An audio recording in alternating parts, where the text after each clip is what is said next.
Assalamualaikum warahmatullahi wabarakatuh. Perkenalkan, nama saya Nuri Hanina dari kelas 12 OTKP 3, nomor absen 20. Di sini saya akan mempresentasikan hasil pemikiran atau ide saya, yaitu untuk membuat usaha jeli dari kulit semangka yang saya sajikan menggunakan beberapa PowerPoint. Berikut adalah hasil PowerPoint-nya, akan saya putar terlebih dahulu.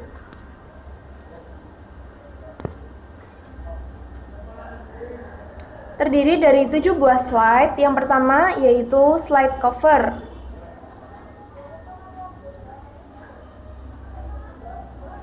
Yang kedua, slide bagian pendahuluan yang berisi latar belakang visi dan misi dan tujuan. Kemudian yang ketiga ada profil usaha, berisi gambaran tentang usaha yang akan saya buat.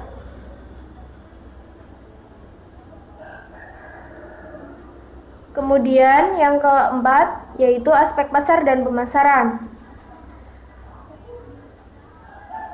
Yang kelima ada aspek teknis dan teknologi.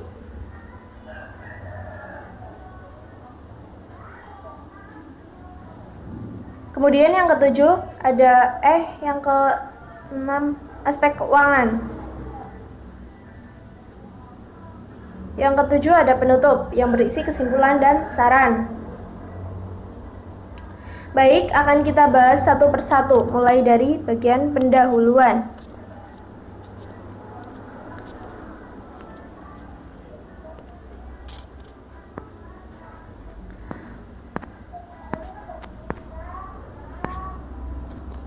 Produk yang akan saya buat yaitu usaha jeli dari kulit semangka.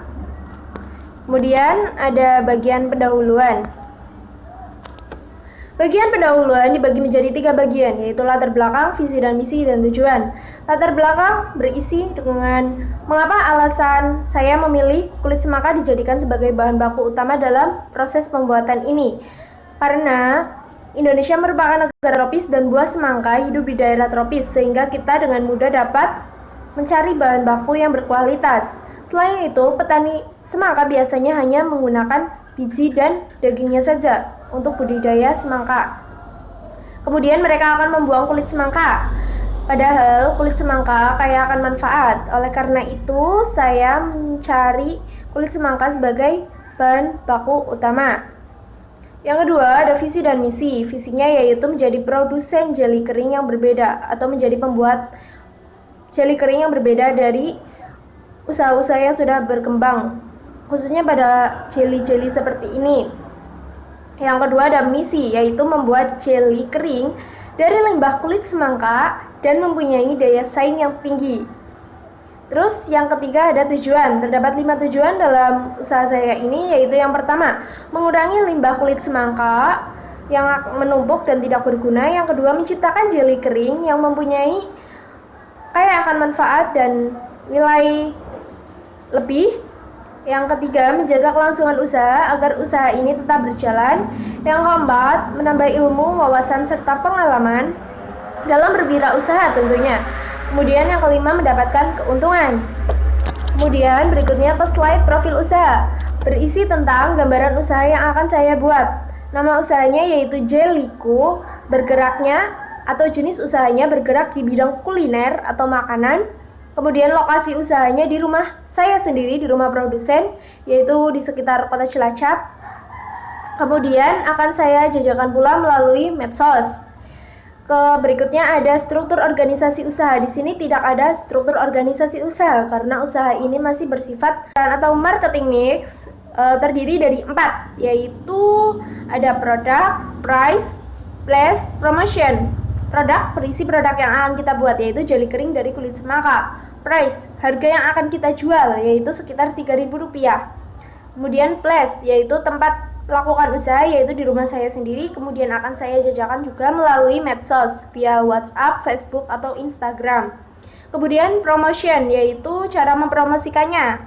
Saya melalui testimoni pelanggan atau melalui medsos pula. Kemudian yang kedua ada analisis peluang usaha atau analisis SWOT. Yang pertama, strength. atau kekuatan. Kekuatannya yaitu tanpa pemanis, lebih sehat, dan harga relatif terjangkau. Yang kedua, weakness atau kelemahan, yaitu mempunyai daya tahan dan umur simpan yang relatif lebih singkat karena menggunakan bahan alami.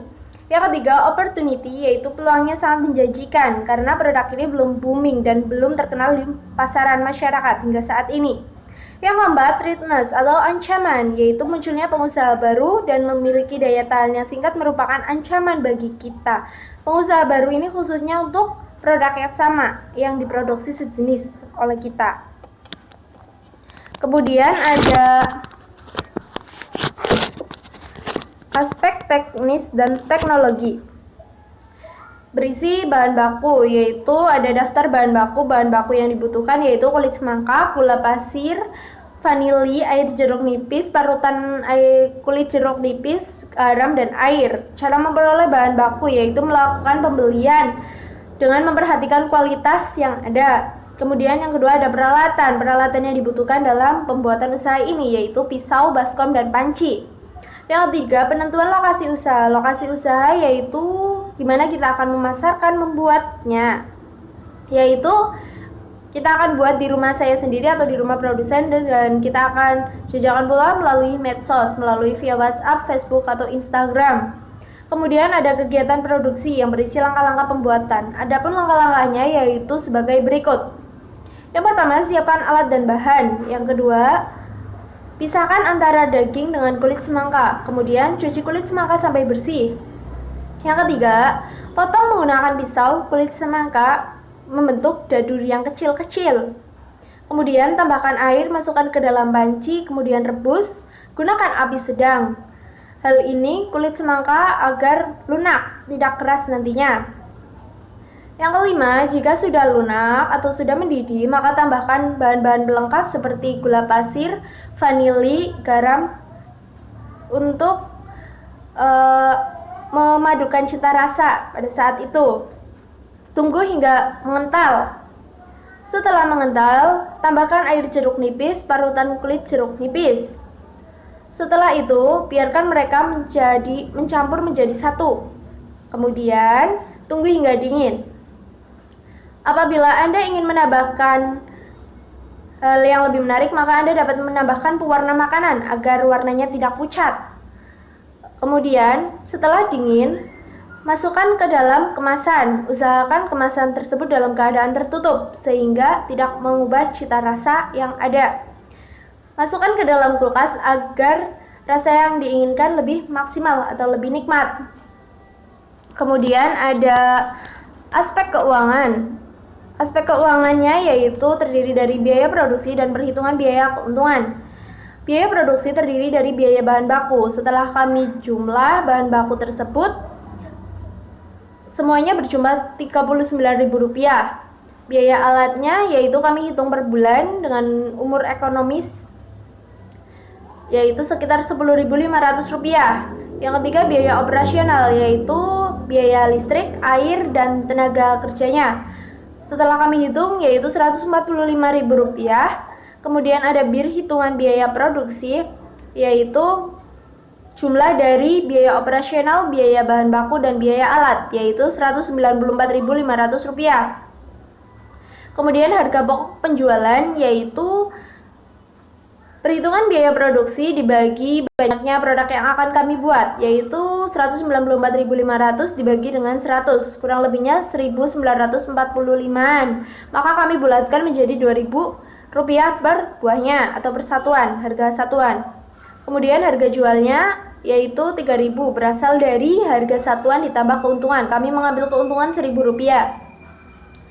Kemudian ada perhitungan keuntungan. Keuntungan yaitu berasal dari pendapatan dikurangi biaya total. Keuntungan berasal dari harga jual dikali banyaknya produk yang akan kami buat, yaitu Rp3.000 dikali 100 buah dikurangi biaya totalnya Rp194.500, menghasilkan keuntungan sebesar Rp105.500. Kemudian slide terakhir ada penutup berisi kesimpulan, yaitu berdirinya suatu usaha dikarenakan kebutuhan masyarakat dan permintaan pasar yang sangat mendukung. Apapun ide kita dapat menghasilkan uang asal kita pandai untuk mengolahnya. Kemudian ada sedikit saran, yaitu dalam menjalankan usaha kita harus percaya diri dan yakin bahwa usaha tersebut bisa berkembang. Yang kedua, mempunyai etos kerja yang tinggi. Dengan semangat kerja yang tinggi maka akan menghasilkan hasil yang maksimal pula. Kemudian yang tiga, pandai berkomunikasi. Hal ini untuk menarik simpati pelanggan. Yang keempat, menerima kritik dan saran. Hal ini untuk agar usaha kita nantinya bakal maju atau lebih baik lagi. Yang kelima, menghasilkan produk yang berkualitas pastinya dan lebih unggul daripada pengusaha-pengusaha yang sudah berkembang hingga saat ini. Yang ketujuh, disiplin, bertanggung jawab, kreatif, dan inovatif. Hal ini sudah menjadi ciri khas umum dalam berwirausaha. Kemudian yang kedelapan, ada mengutamakan kepuasan pelanggan. Hal ini merupakan kewajiban dalam wirausaha. Sekian dari saya, kurang lebihnya mohon maaf. Wassalamualaikum warahmatullahi wabarakatuh.